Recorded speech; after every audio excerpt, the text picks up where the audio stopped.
You know what it's like when you hear about a movie that looks really, really good and really, really cool, and then you finally get the chance to watch it after all this time, and it's not as good as you thought it would be? Yeah, 30 Days a Night, it's one of those movies. I first heard of 30 Days a Night in December of 2010. Granted, it was long before, or long after the movie came out, but I'd never heard of it until then, and I thought, oh my gosh, this is so cool. It's like an anti-Twilight movie.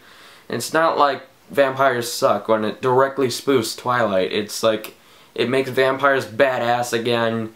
It makes them out to be what they actually are. They're evil beings of the night. You know, not that wear glitter on their face and do their hair all nice and whatnot. These vampires are disgusting and awesome.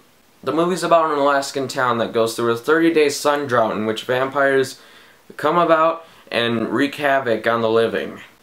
And it's only up to a few people that group up together and use their willpower to fight off these vampires. The leader of the group, Eben, played by Josh Hartnett, basically spends the whole time talking like MacGyver, you know, very quiet, calm voice, like, do this and get that, rah, rah, rah, rah, rah. And, you know, it just gets repetitive and boring and stupid very, very fast, and I found it to be very annoying if that's all the character really did. And it's really boring. He has no charisma, you know, he's just a boring character. You could care less if he died. The other characters are pointless, so therefore they're not worth mentioning. None of the characters have any charisma or personality. They're just bland characters that you'd see in an obscure, crappy zombie movie. What I like about this movie are the setting, which is a small Alaskan town, very secluded, gives you a sense of being locked up or isolated, kind of like The Thing from Another World by Howard Hawks.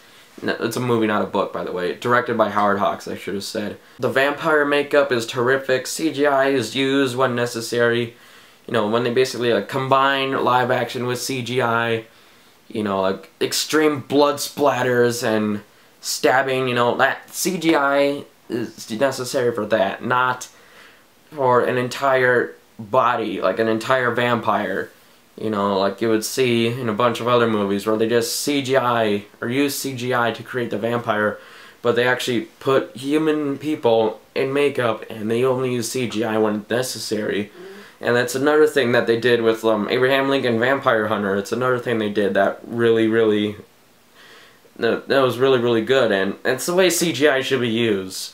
It shouldn't just be the easy way out of paying an actor to get in costume and makeup and whatnot. Instead, just creating a computer image is just lazy to me.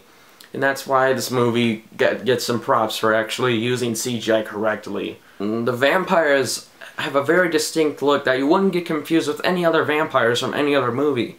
And they're kind of similar to the vampires in From Dusk Till Dawn, in which they're intelligent, you know, they talk, they use weapons, they conjugate, you know, they're like people except they're vampires.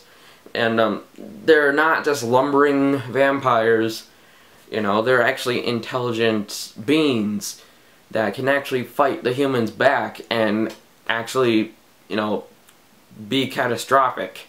And that's another cool thing about the movie. I'm gonna give 30 Days a Night a 6 out of 10, just because it was such a disappointment. You know, Josh Hartnett, he was supposed to be this young, gifted actor. He was supposed to be a star, and he just kind of tanked, really. And this movie shows that he was just a big flop, and he's really the downfall of the movie. The acting is just bland and boring. It's not bad like in Bloodlust Zombies, it's just boring, you know. So, if you're curious, give it a rental, or if it comes to Netflix, watch it on Netflix. Anyway, thank you for watching this video. Don't forget to comment, like, and subscribe for more videos. I upload every Friday.